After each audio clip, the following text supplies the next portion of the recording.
حضرت مولا علی شیر خدا کرم اللہ تعالیٰ وجہ کریم فرماتے ہیں نبی پاک ایک سفر پہ گئے تو مجھے اپنا نائب بنا کے مدینے میں چھوڑ گئے حفاظت کے لیے. میری باتوں کی سمجھ تو آ رہی ہے نا آپ حضرات؟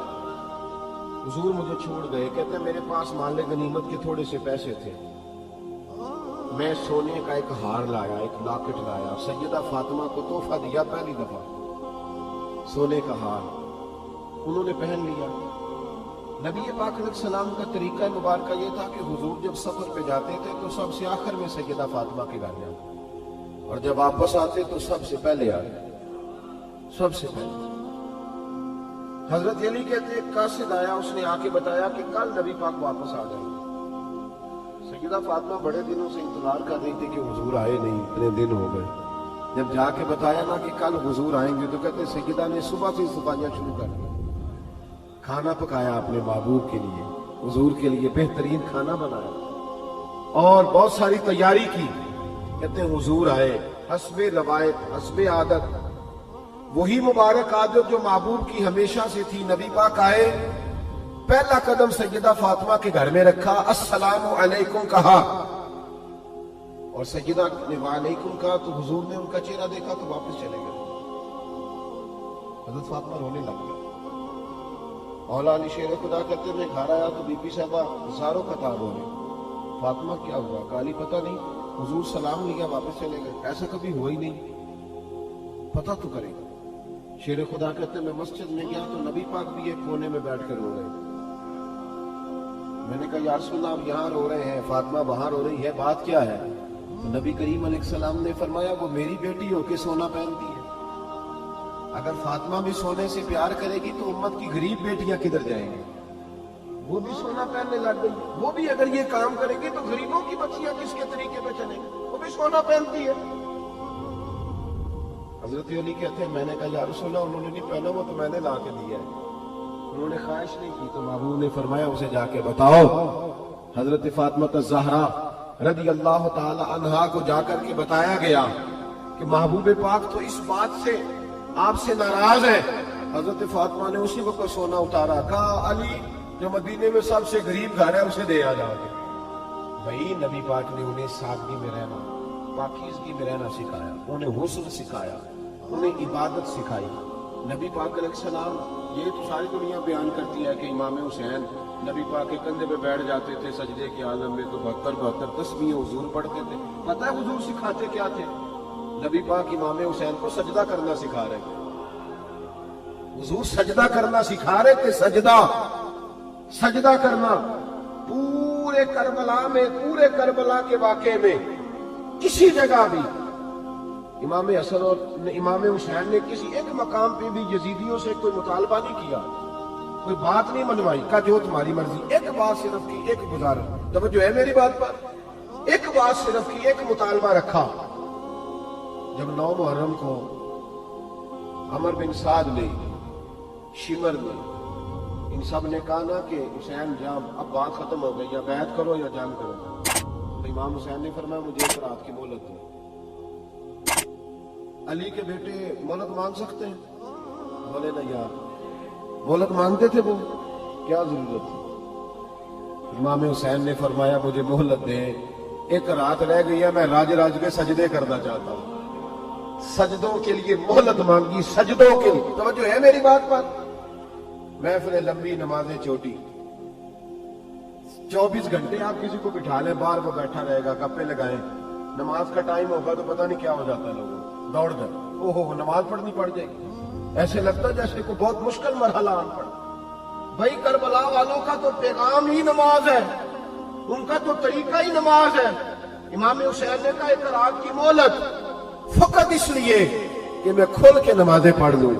ساری رات بڑی باتیں تھی نا، بڑی باتیں. سیدہ زینب سے دکھ سکھ کر سکتے تھے ساری رات، امام زین العابدین کو بڑی باتیں بتا سکتے تھے، بڑا کچھ ہو سکتا تھا. لیکن امام زین العابدین کہتے ہیں ساری رات حسین ابن علی نے سر سجدے سے نہیں اٹھایا.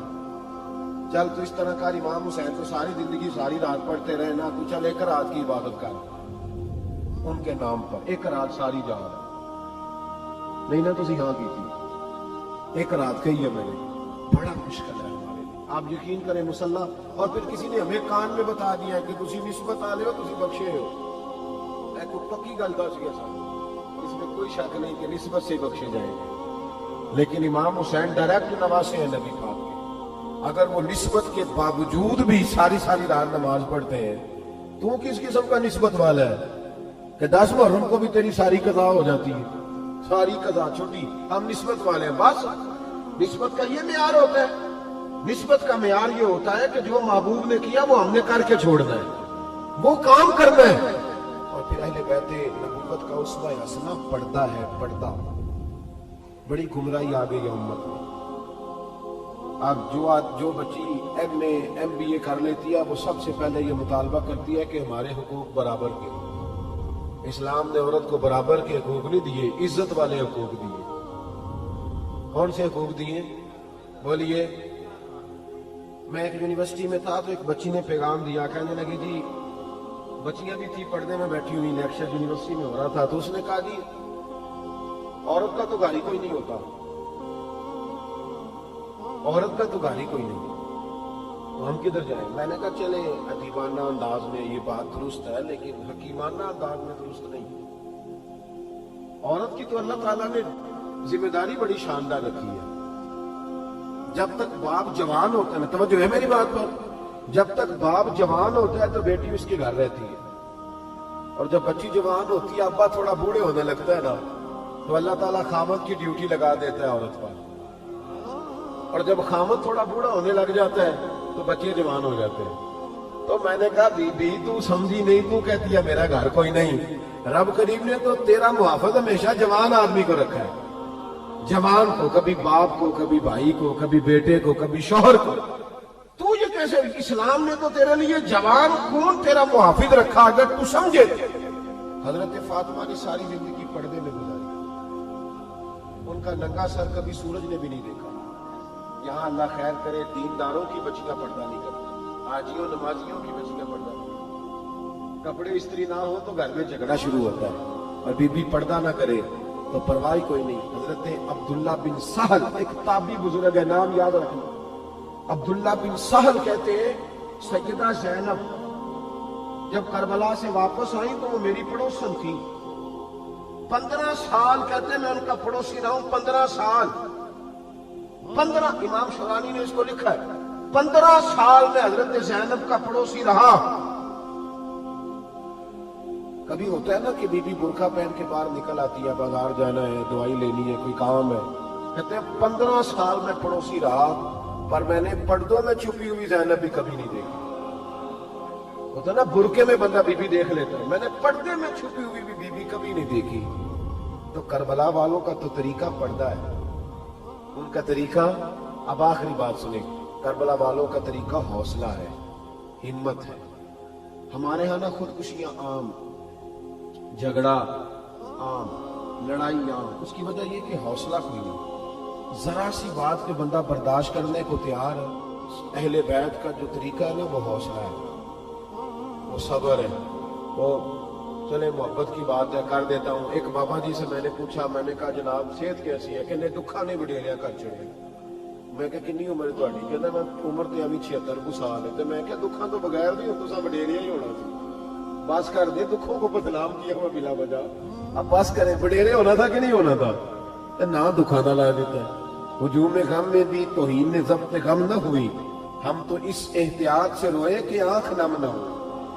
اللہ والے تو مطلب شکوہ کرنا ہر وقت شکوہ، حوصلہ ہی کوئی نہیں، سکون ہی کوئی نہیں، پریشانی پڑی ہے کہ آزمائش پڑی ہے. کبھی آپ نے کہیں سنا ہے کہ واقعہ کربلا کے بعد حضرت زینب معاذ اللہ نفسیاتی مریض ہو گئی تھی؟ امام زین العابدین، سیدہ سکینہ، حضرت صغرا وہ حوصلے میں رہے، وہ توانا رہے. امام زین العابدین نے اس کے بعد بھی کئی دفعہ پیروں میں بیڑیاں پہنی، کئی دفعہ. سادات کا خاندان چلا. یہ جو داتا علی اجویری نے آ کے آپ کو کرنا پڑا ہے یہ بھی سید زادے. سیدوں کا قافلہ رکا نہیں، یہ خواجہ اجویری بھی سید زادے، غوث پاک جیلانی بھی سید زادے. یہ سادات کا سلسلہ چلتا رہا. بار بار آ کے امت کی قیادت کی ان لوگوں نے. جب دیکھیں نا یہاں کسی بندے کا کٹا ہوا ہاتھ پھینکا جائے نا، بلکہ انگلی پھینک دی جائے تو لوگ ڈر کے بھاگ جائیں گے. کسی کا، اپنے کسی کا نہیں، کسی کا. کیونکہ انسان کا وجود کٹ جائے تو دہشت پیدا ہوتا ہے، آپ ڈر کے بھاگ جائیں گے. امام حسین کا کٹا ہوا سر، توجہ ہے میری بات پر؟ ذرا غور کرنا، بندے کا سر کٹ جائے، ہم سنتے ہیں بات پر غور نہیں کرتے. دھاڑ ان کا پڑا تھا کربلا میں، کٹا ہوا سر، زلفیں، پگڑی، کٹا ہوا سر نیزے پہ، آگے آگے سر جا رہا، پیچھے سیدہ زینب جا رہی، با پردہ یزید کے دربار میں پہنچی. بی بی صاحبہ پردے میں بیٹھ گئی. یزید کہنے لگا دیکھ لو، اللہ نے مجھے عزت دی اور میرے دشمنوں کا معاذ اللہ کیا حال ہوا. جب اس نے یہ کہا نا تو حضرت نعمان بن بشیر صحابی بیٹھے تھے، اور ساتھ کہتے ہیں میں نے ایک نابینا صحابی بھی بیٹھے. حضرت نعمان بن بشیر کہتے ہیں کہ جب اس نے یہ کہا نا کہ اللہ نے مجھے عزت دی اور نقل کفر نہ باشا، میرے دشمنوں کا یہ حال ہوا، تو کہتے ہیں سیدہ زینب وہاں سے اٹھ کے کھڑی ہو گئی. با پردہ سیدہ زینب کھڑی ہوئی اور فرماتے ہیں اس طرح نہیں کھڑی ہوئی کہ بیویاں روتی ہیں تو کہتی ہیں ہائے یہ ہو، اس طرح نہیں، حوصلہ، ہمت. اور جس طرح کوئی سیاںا خطیب خطبہ پڑھتا ہے، اس طرح سیدہ نے خطبہ پڑھا. پہلے اللہ کی حمد کی، پھر نبی پاک پہ درود پڑھا، اور پھر قرآن پاک کی آیت پڑھی وَتُعِزُّ مَن تَشَاءُ وَتُذِلُّ مَن تَشَاءُ. یہ آیت پڑھی. کہتے سیدہ کی آواز میں وہ روب تھا، وہ گرج تھی، وہ پکار تھا، وہ اطمینان تھا کہ وہ نابینا صحابی میرا گھٹنا ہلا کے کہنے لگے نعمان علی آ گئے ہیں دربار میں، علی آ گئے ہیں. جبریل امی بول رہے ہوں جیسے، حکمت کے گوہر رول رہے ہوں جیسے. دربار دمشق میں بی بی زینب کا خطاب منبر پہ علی بول رہے ہوں جیسے. کہ یہ تو حضرت علی کی آواز. علی آ گئے کیا؟ علی آ گئے. سیدہ زینب فرمانے لگی یزید تیری حکومت ہے تو کہتا ہے کہ اللہ نے تجھے عزت دی، ذرا وقت بدلنے دے، ذکر تیرا بھی ہوگا پر تجھ پر لوگ لعنت برسائیں گے. اور جب میرے حسین کا ذکر ہوگا تو خطیب جمعے کے خطبے میں ذکر کیا کریں گے، خطبوں میں میرے نام. بھائی حوصلہ پیدا کرے زندگی میں. ہمارے اندر حوصلہ نہیں رہا، حوصلہ نہیں، توانائی نہیں. ذرا سی بات پہ ہم بگڑتے ہیں، ناراض ہوتے ہیں، اپنی طبیعتوں کو اکٹھا کریں. پہلا سبق یہ عرض کیا ہے کہ اہل بیت سے پیار کریں، بحث چھوڑ دیں. صحابہ سے پیار کریں اور بحث، نبی پاک کا میلاد منائیں اور بحث کرنی چھوڑ دیں. اور دوسری بات یہ کہ اہل بیت کا طریقہ فقر و فاقہ ہے، ان کا طریقہ سخاوت ہے، ان کا طریقہ پردہ ہے، ان کا طریقہ عبادت ہے، ان کا طریقہ حوصلہ ہے. حوصلہ مند زندگی گزاریں، توانائی والی